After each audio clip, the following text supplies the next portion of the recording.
talking to Michael Caine, that brings me on to another thing I watched this year that I'd always wanted to and never had chance to until this year, is the original Harry Palmer films, the trilogy. So the Ipcress File was the first one, and then Funeral in Berlin, and then $1 Million Brain.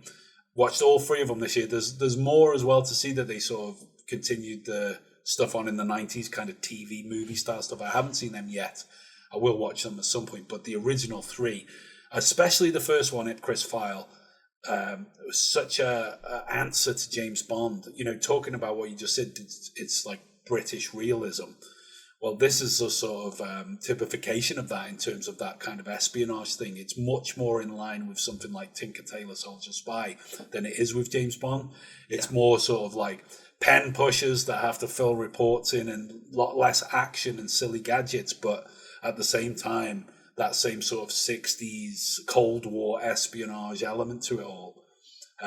Again, the first one I think has John Barry's score as well. I think one of the producers, it's not Broccoli, it's Saltzman, you know, the other guy that was... Yeah. So he was behind it. So there are a lot of comparisons to be made to Bond in that way.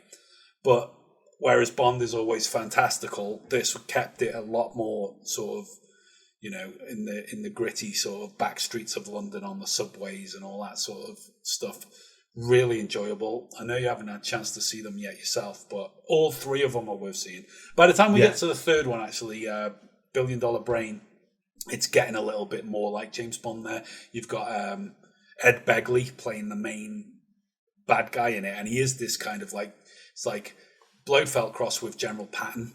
So he's this American ex-general that has gone a bit rogue and gone wild, and he's got these crazy plans to take over the world. And they use the Battle of Austerlitz idea at the end of that as well, because there's this huge frozen lake, and I won't spoil it for you, but there's some of that in there as well. But really cool films. Michael Caine is so funny in them. Even though a lot of the stuff now is not PC that he comes out with, it is hilarious. Some of the lines are hilarious. I think it's in the second one. He says to the woman that's in his flat with him, his lover, he says, "You're useless in the kitchen. Why don't you go back to bed?" It's full of stuff like that. You just think, but it's done in a sort of like jovial, of the time kind of way. But that's it. I really enjoyed them. I thought they were brilliant. Harry Palmer is like my new James Bond. It's like, yeah, Harry Palmer's so cool. Harry Palmer.